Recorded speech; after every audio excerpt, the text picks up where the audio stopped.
फिर मैडम जज अतर मिनल्ला साहब कमेंट करते हैं, अपना बायस दिखाते हैं एज ए जज। कानूनी तौर पे कोई भी आप जज किसी पे इल्जाम नहीं लगा सकता। इल्जाम लगाया है मुझ पे प्रॉक्सी। हाउ डेयर अ जज can question my integrity without an evidence? How dare you think that I am going to compromise? I am not going to compromise. उसके बाद मैडम मुझे प्रॉक्सी करके इंडियन अखबार मेरी हेडलाइंस लगाते हैं, international अखबार मेरी हेडलाइंस लगा देते हैं। मैं प्रॉक्सी कहला रहा हूं। डिफेम किया गया पाकिस्तान को। जज अतर मिनल्ला ने डिफेम किया मेरी इंटेग्रिटी को, क्वेश्चन किया मेरी इंटेग्रिटी को। एविडेंस तो देना पड़ेगा और मैं लूंगा।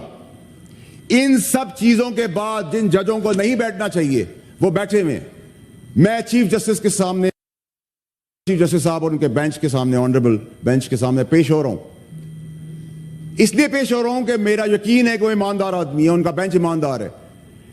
इसी तरह मैं मैडम जस्टिस अता बंदयाल साहब, ऑनरेबल जस्टिस मंसूर अली शाह साहब और justice honourable justice Ayesha Malik साहब के सामने पेश हुआ।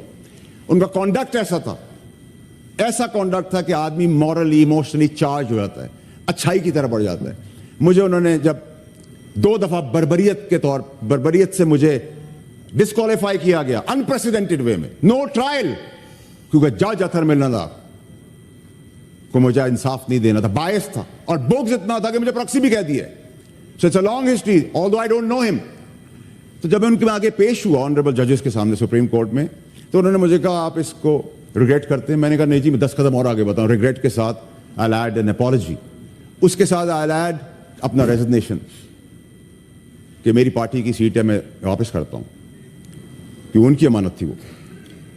कहने का मकसद है कि आप जब किसी के ऊपर जुर्म साबित हो और जब मुजरिम निकल रहा हो सजा लेकर, तो उसको पता हो कि मैं एक अच्छा इंसान बन जाऊंगा, ना कि जो हमारा ये निजाम चल रहा है